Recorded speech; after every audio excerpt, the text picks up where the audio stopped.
Hello and welcome to my podcast. Do me a favor and subscribe to the John Keim Report wherever you get your podcasts. And if you're watching us on YouTube, hit that like button, hit that subscribe button. If you want to find us on YouTube, go to Empire Media. That's AMPIRE. It's always much appreciated. Today, I'm joined by former Washington Redskins tight end Donnie Warren, who recently retired from the organization as a scout. All total, he spent about 20 years with the franchise as a player and then as a scout, 2 different stints. He returned a couple years ago with Ron Rivera. I discuss with Donnie his playing time, his time under Joe Gibbs, what he felt was what that Gibbs did great. And also we talk about this current roster. We do talk about, does Ron Rivera have too much on his plate as an executive and as a coach? And we go dissect the roster, what he likes about this tight ends class, why he's really excited about this tight ends group and the weapons they have, but the areas of concern that he has. He is not viewing this season and team through burgundy-colored glasses. One reminder as training camp begins on Wednesday. And first of all, there's going to be a Ron Rivera press conference on Tuesday after the conditioning test, and we'll have more news at that time. I do expect several players, or at least a few players, to open on the PUP list, including Chase Young, Logan Thomas, probably Chase Rouillet as well. None of that is official, so we'll see what happens. But one thing to note, I will be doing a daily report after every practice that's open to the media during training camp. So starting Wednesday, Thursday, Friday, Saturday, I'm going to be having daily reports. They have an off day Sunday. I'll probably have a longer one Saturday so you can enjoy it on the off day. But again, after every practice, I will have that daily report both on the podcast and it'll be on YouTube as well. So look for that. But listen, I had a really good conversation with Donnie Warren. I think you're really going to enjoy it, and you're going to learn something not just about him. I even talked to him about his high school coaching days. But you're going to learn about this team as well. And again, he gives you good insight into why he thinks this tight end group is going to be good, why he likes the skill position groups, and why he's concerned, at least to some degree, about the defense. With that, here's my conversation with former Washington tight end Donnie Warren. All right, Donnie. Well, first of all, congrats on the retirement. And the funny thing is, I think when I got to know you first is when, I don't know if people remember this, when you were coaching high school ball over at Centerville as a baseball coach. Yeah. So, which was, and you had some good teams. You took a couple of state tournament runs, right? So we had some good players rather than good coaches. Well, and one of those guys was Will Montgomery, who later played for the Redskins. Yeah, one of the guys was Will Montgomery, and then my son was also a big player on that team who went on to Virginia Tech, and it was kind of funny. They actually wanted him to play baseball and football, but Beamer wouldn't let him do it, so he concentrated on football. Because that was obviously you're known for football, but when you're coaching baseball like that, what kind of a thrill is that for somebody who you won Super Bowls? You've done a lot as a pro and all that. How did that stack up that time? Well, it's kind of interesting, John, because I played. That's all I played was baseball and football growing up, and so I knew quite a bit of baseball. Now, obviously, I went to a lot of camps to learn and get my baseball up to speed as far as coaching goes, but that's the only thing. The only 2 sports I ever did. I wasn't all that good in basketball, so I was good in baseball and football, and so that just happened to work out. And it's kind of different because a lot of things correlate over. I think my competitiveness and everything else kind of the kids know my background, know where I come from, know how I was coached. And I think it kind of wear it off on them a little bit. Did you have a choice to make growing up about which direction you wanted to go, football or baseball? No. It pretty much just the avenue went down the football line, and I actually went to a lot of people don't even. I went to a junior college first, right. And then I had got a scholarship I was offered by Pittsburgh and San Diego State and UCLA, but I only had 1 year to play 1 year because I stayed out of football. So I had to go to an independent school basically to get 2 years. So I decided on San Diego State, and things worked out great.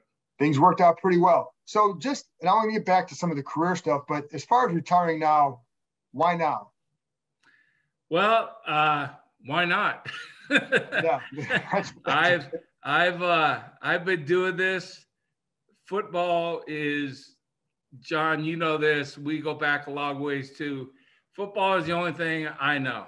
And, I played, 14 years in the league, 17 years scouting. And it just got to a point where, I'm 66 years old. And I've seen some people around me, some of my friends are starting to pass away, Right. And I just didn't want to get caught in, my brother passed away at 72. So I didn't want to get to a point where I worked, until I was 68. And then I, retire and I get 2 years and something fatal happens. Right, right. So I just wanted to enjoy life a little bit, And so I think I deserve it.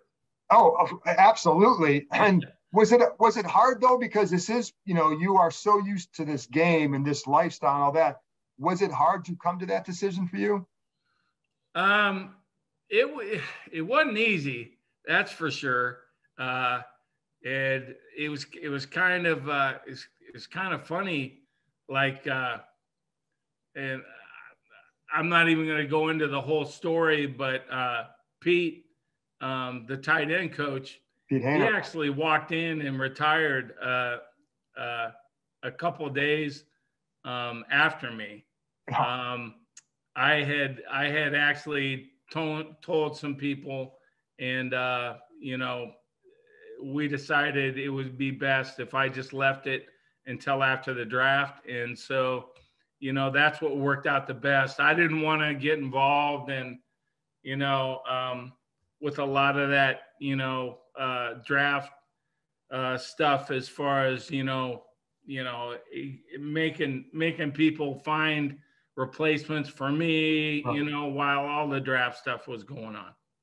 So what was, when you think about walking away though, like what kind of things go through your mind? Because again, especially with this organization, you're tied to it as a player with so much success, and you're back here a couple different times. What is it the hardest thing to give up? The hardest thing, and everybody always says it, the hardest thing for me to give up is all the relationships, the people that obviously a lot of the people that are there at Washington now, they were all down in Carolina. So I pretty much knew them for 7 to 9 years, some people 9 years. And Marty Herney, I knew the whole time. Marty was actually the guy that brought me down to Carolina. And Ron, I've known for a long time, not only his playing days, but just when he came to Carolina, he did such a good job down there. It was an easy decision for me to come back up here. What is it that, and this might be a silly question, but like you are drawn to football. What is it that drew you so much to football? I just loved the competitive atmosphere about it. And it wasn't like golf where, all eyes are on you, it was the team aspect of it. And how, I can remember Joe Gibbs, just saying the little tiny things, like if everybody takes care of their own job, we're going to be successful and be a winner, and you really saw that, especially back in the day. Like, I'm still friends with all these guys, and I do Wordle with Russ every morning, and we still talk and we were such a family back then that the football aspect of just being a team, and you say it's kind of corny, but it really is. It's a family and team atmosphere, and that's just what I liked about it. I love competition. If you talk to my wife, talk to my grandkids, they'll tell you Pop's a fierce competitor. So when you and Russ do Wordle, like, how competitive does it get? What's that? How competitive does it get with you and Russ in Wordle? Oh, it gets pretty competitive. I've actually said that he's a cheater before because he got the word in like two, and only one letter came up, the first time. So I've said, you got to be cheating. But so obviously he fires back at me, but we're still so close. All the guys, Jake and Bazo and everybody, we're really close. Well, I talked to Jake a couple weeks ago, and he said that you guys met up in Mexico a few weeks ago. Yeah, we went to Russ invited us down to his place in Cabo, and what a just relaxing, great time that we had down there. We took, everybody had their wives there, and obviously the wives are still real close too. And so everything just, it was such a relaxing week. We were actually there a week. A lot of drinking though. Really? Yeah, surprisingly. There was a lot of drinking, but still we had a lot of fun. Can guys get as close, and not to play the back in my day thing, but because of free agency and there's a lot more movement, can guys develop that kind of bond like you guys had? Can you still be done like that? John, that's a great question. I'm telling you right now, I've been in these, obviously I've worked as a scout, and I've actually told some people that I honestly feel that maybe the players nowadays, I mean, we used to actually, we'd we'd lift weights, come to practice, spend times in meetings, and then we'd go out and have a couple of drinks, I don't know what everybody does nowadays, but I guarantee you, I would pretty much say that it's hard to imagine that they would do anything else but just go home and treat this as a job, because we actually treated it as a job. But I'm telling you right now, we were so close to everybody's family. Knew Jake's daughters, knew Russ's sons. I mean, we were out there battling, right? And there was some battles, trust me. And the closer you are to those people, and like Coach Gibbs once said, everybody take care of their own job. That's what we did, but we were close. We were real close. What was it like for you playing for Gibbs? How did he push you? It was pretty amazing, because I was always leery I was going to get cut. Right. They drafted me in the fourth round. It wasn't Joe Gibbs, but the Washington first drafted me in the fourth round in 1979. Gibbs came 2 years later, and he was just the guy. And you actually saw it by his work ethic. I mean, there was no stone unturned with this guy. They would be up till Rennie would tell me, Rennie Simmons, who was the tight end coach, he'd tell me, we were up till 6:30 in the morning, and the last 2 hours were on one protection, and I can honestly say that in all my years of playing, I never, maybe one time, and that's because the Chicago Bears pulled the 61 Bear defense on us. I don't know if people remember that. And they pulled that on us at RFK.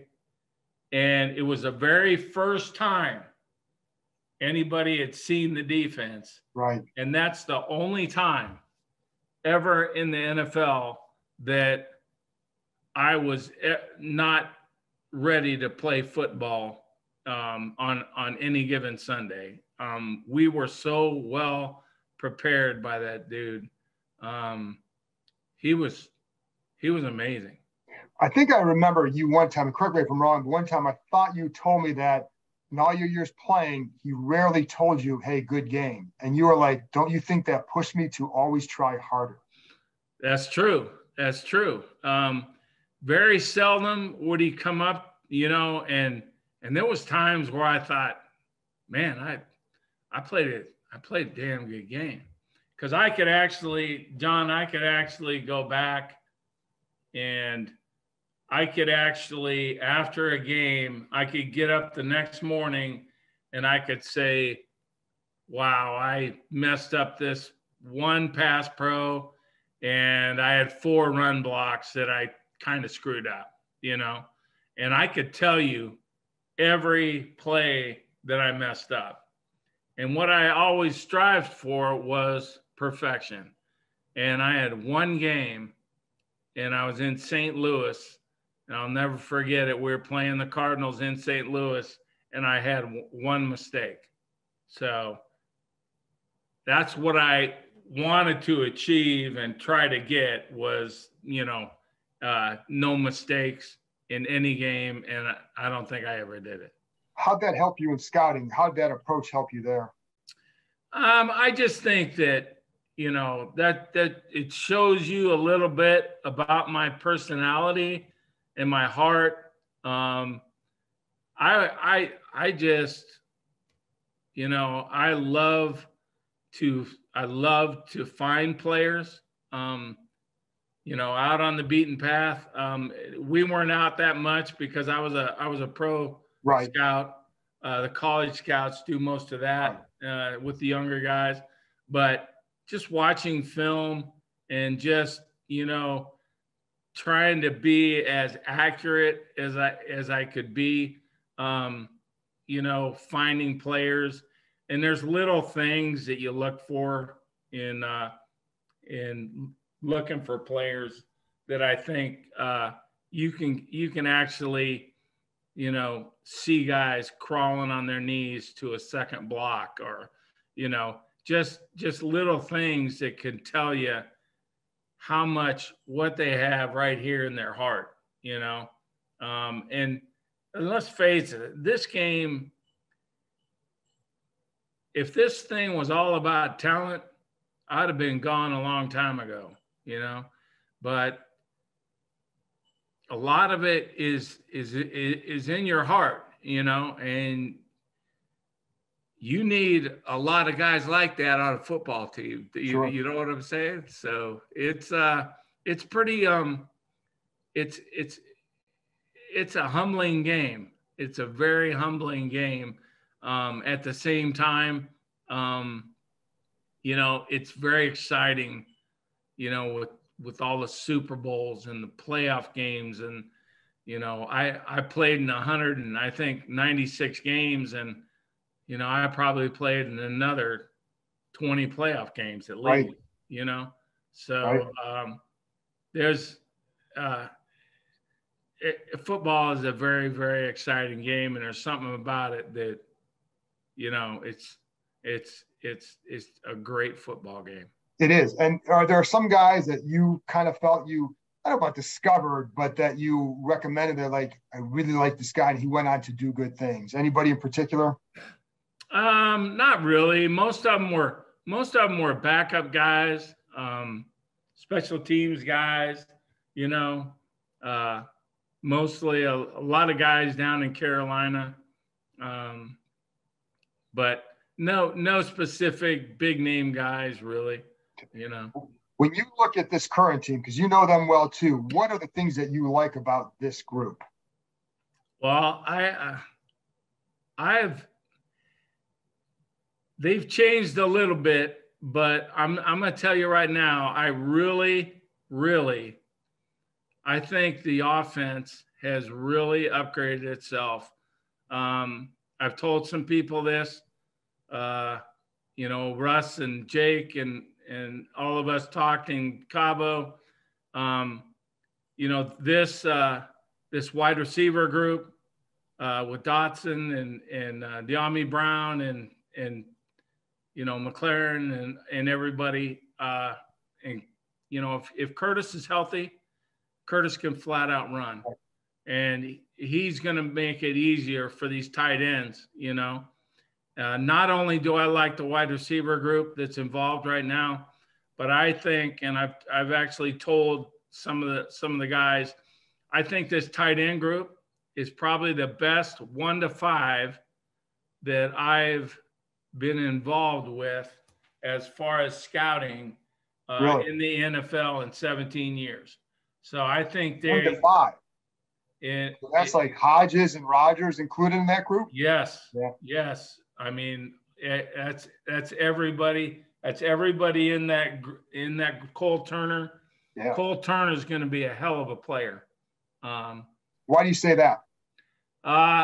His size. He's not going to be a blocker. Right. He's not going to be a blocker, but this kid can run. He has solid hands. I mean, solid hands. He's a good route runner. He's a lot better route runner than I thought he was on film when I first kind of watched him in college. But you throw the ball anywhere around this cat, he's going to come down with it. I mean, he's got excellent hands, and he's a big target, you know. The Hodges kid, Bates, I love Bates. He's your kind of guy. This kid, and I've been in his ear. He has a chance to be one of the top blocking tight ends in the NFL. Why is he such a good blocker? He's just, number one is his footwork.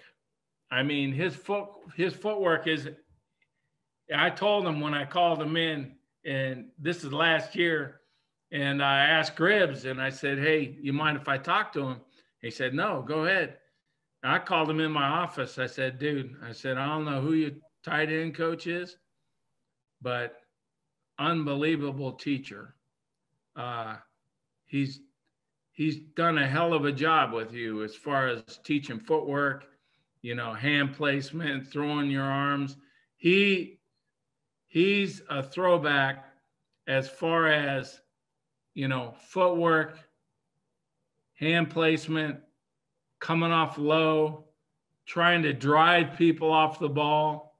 A lot of tight ends, and I've been watching it for a couple of years, and I'm going to say for 17 years, and a lot of tight ends, they just can't do it. They can't make themselves do it. And this kid will stick his head in there, and he will block you and try to take you off the ball. You brought up like Hodges and Rogers too, you know, and I've heard good things about them. Hodges, I think I watched a lot of film on him in college. Even though we're pro scouts, we get asked to watch some tight end people, you know. And Hodges, that kid is huge, and he's got a big wingspan, and he can catch too. He's a good route runner. He can run a little bit. But the thing that kind of intrigues me a little bit about Hodges is he's not at Arizona State. He's not as scared to block. Right. And he will, he'll mix it up a little bit with the defenders, and he'll try to throw his face in there and block a little bit. And that's what I like about him. He's just a good all-around guy like Bates, and then you got, like I said, your Cole Turner, and that's to add to, Logan. Right. Yeah. I mean, if Logan comes back, it's scary. Yeah. It really is. What is it that with the receiver group, what did you see? Because I like Dotson, I thought was terrific in the spring, and I like watching what he did at Penn State. What do you see that says like this group could be really good? Well, you mentioned the guy that I'm excited about, Dotson. I think the guy has, if you just watch him and you watch him run routes, he's not a big guy. No. He runs routes well, comes back to the football probably as good as anybody I've seen since Steve Smith. Mm-hmm. I mean, Steve Smith was excellent at coming back to the football, and this dude will also come back to the football. And when you watch Dotson in practice, when the ball's thrown to him, you can't even hear the ball hit his hands. Mm-hmm. And that tells you right there that he has got a smooth set of hands, great route runner, and you can throw it any way. He's got a good, even with his size, he plays bigger. He plays a lot bigger, just like you said, than his size. He'll go up and get it. He'll fight for the ball, and he can run. The cat can run too. So, I mean, there's 2 or 3 deep threats. I would love to be a freaking tight end or a running back, right now on this offense, because they're going to be picking apart the people underneath. Right, and that's one thing that I know they want to attack Verto. What'd you see from Carson Wentz? I mean, obviously we all know the story with him. What'd you see from him, and did you learn anything about him this spring when you were able to watch? I just pulled like 7 game films, and obviously most of them were from the start of the year, and everybody said, oh, he got COVID, and that's when, he fell off on his, when they went to the playoffs, he missed 10 days. I'm just assuming I'm right, because this is what I was told by everybody.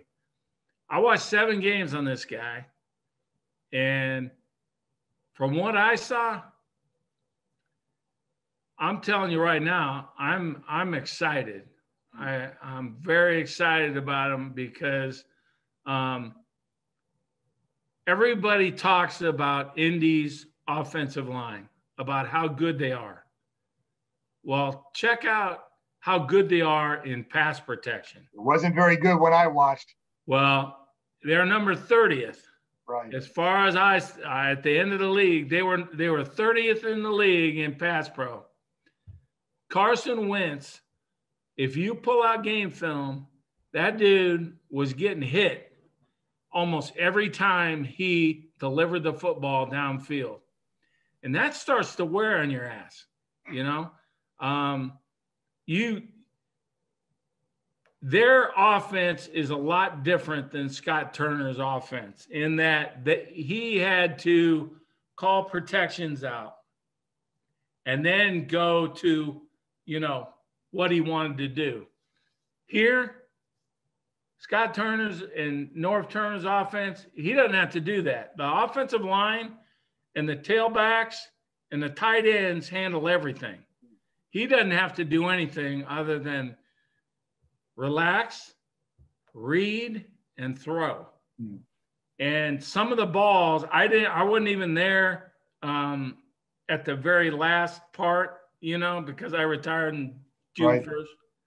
And from what I saw with his deep balls, that dude, he can throw. He can throw, So if he gets protected half as good as he did, you know, in Indy, because Indy, he got horrible pass pro. Yeah.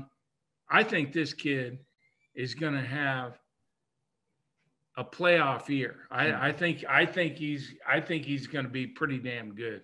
So I could be wrong, but I think he's pretty damn good. They lost Sheriff. They replaced Flowers. Can this line give him that? What do you think about this line?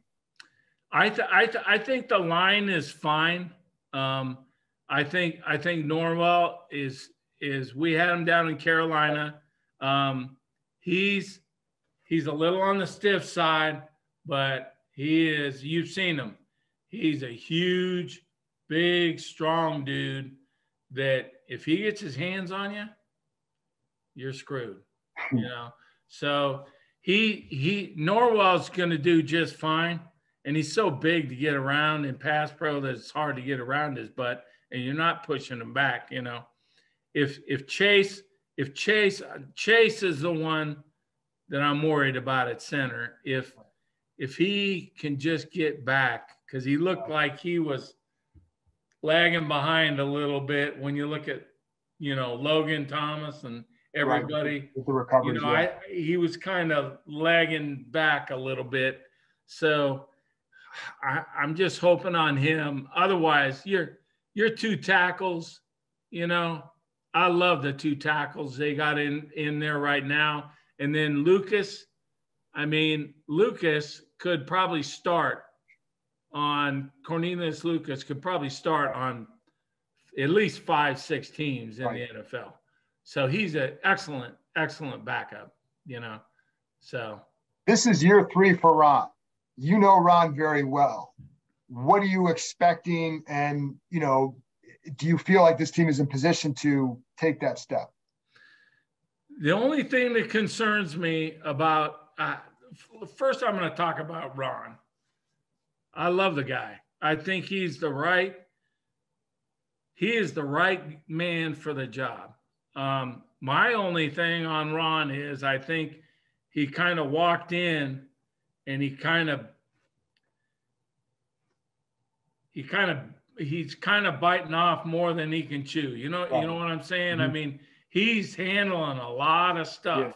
Yeah, a lot of stuff has happened. And a lot of stuff has also been behind the scenes, as well as stuff that, you know, players, you know, him making a decision on players and stuff like that.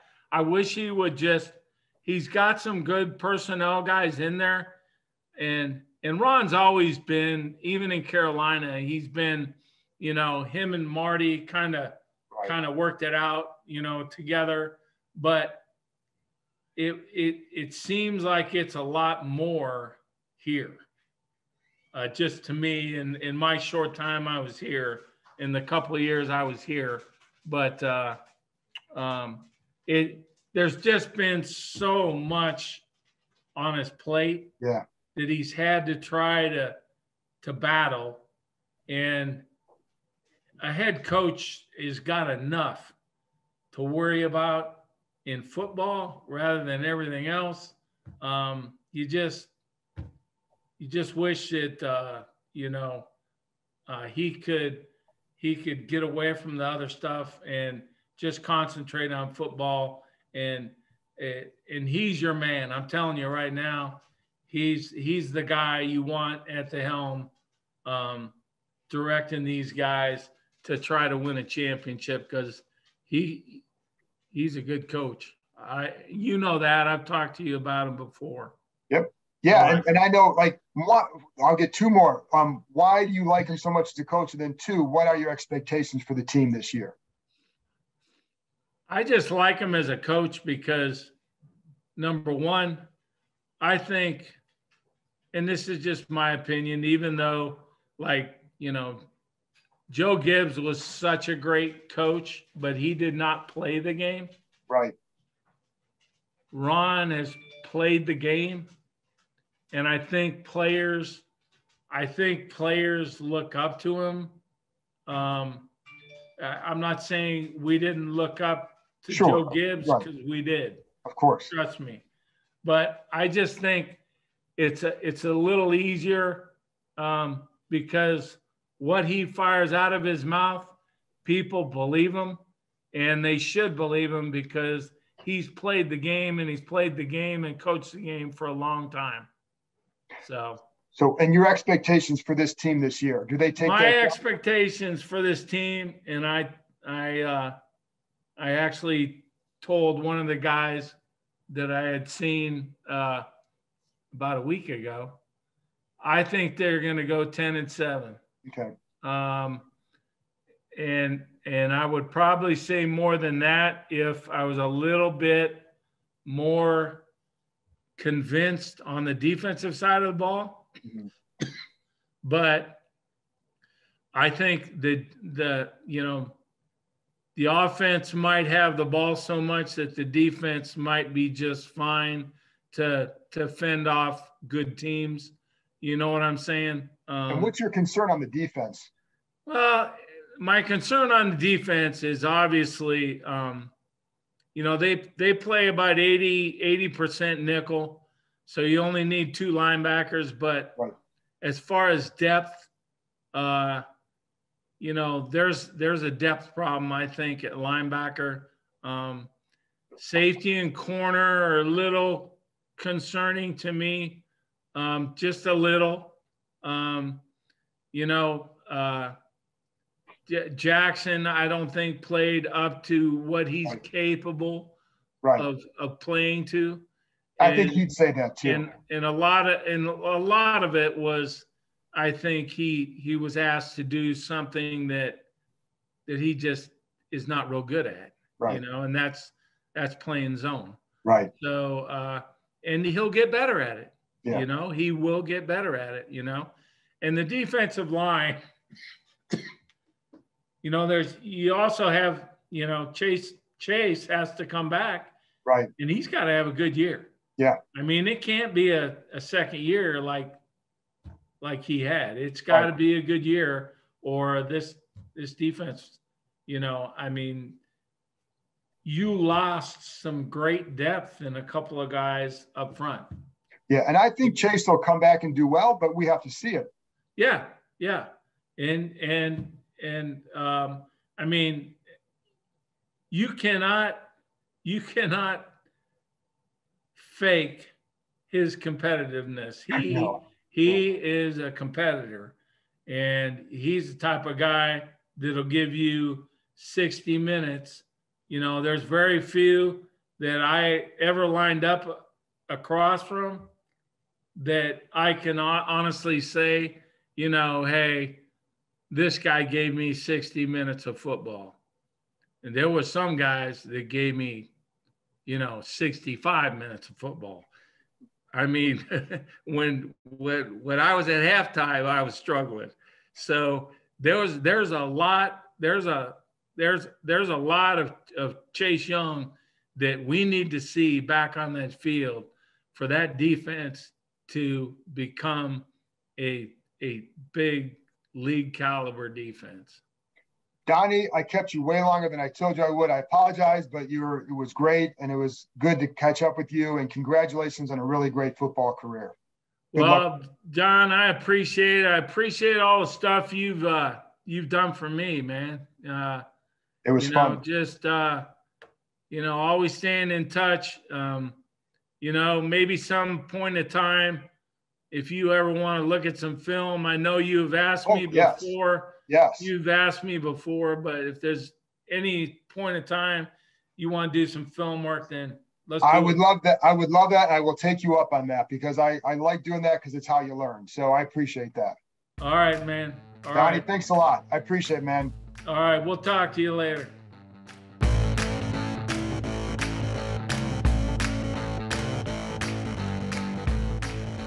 That's it for this episode. Thanks to Donnie Ward for joining me, and thank you, as always, for listening.